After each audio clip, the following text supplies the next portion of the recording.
It's an interesting thing, because if you ask any of your partners, you talk to any MSP, every one of them can probably tell you within a few weeks, how profitable was I last month? Did I make money or did I lose money? Who's my most profitable customer? But do you think any of them have a good glimpse of what's my most profitable service? Sure, I bundle, but maybe I do backup, maybe I do a security bundle, maybe I do all these things. I have different tiers within that. Yeah. Which one actually makes me the most money? Because that's a huge metric that everyone should know, that sometimes is very difficult to pull out of that data unless it's all built properly, or you've got the right steps in place, right? But when we talk about scale and let's bring it back to the whole idea of an actual cybersecurity stack. It's very easy to acquire way too many tools.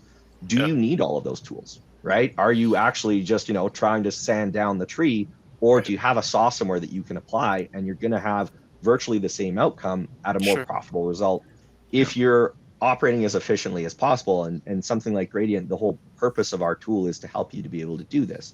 You're reconciling what you're being billed by your vendors and what you're billing out to every one of your customers on a monthly cadence, right? You don't want to have, again, shelfware.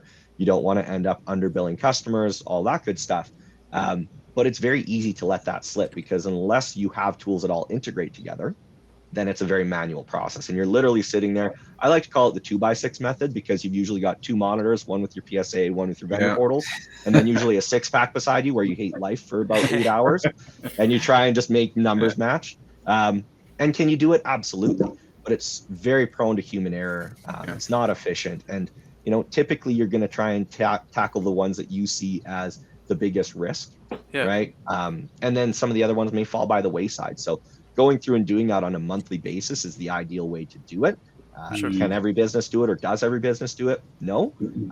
Is it something that's important? I would absolutely say so, because like you said, at that point, that's when you're going to start to uncover, do we really only have one customer who's leveraging this specific tool? And is it something that is necessary, or can we revisit, right? Do we have another tool that's maybe a considerably bigger profit center for us? And can we maybe look at some migrations across our stack? And as licenses come up for renewal, as contracts come up for renewal, how can we start to pivot things so that, hey, we can now go down this other path where we're providing the same service, we're getting the same outcome, or potentially a better outcome for people, but we're now also more profitable as a business. But the bigger piece to this is starting to really understand, hey, where is my business actually seeing success, right? And that's exactly right. When we start to dig in and we go, I'm pretty sure, because bundling is everyone uses bundling as a very broad term.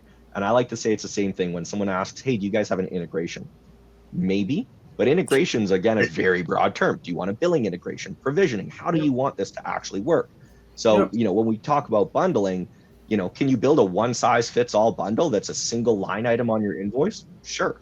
It's very simple. Customers like it because it's easy to understand. The reason we don't list out all 200 services is no one wants to look at that, and people are going to start to pick these apart, right?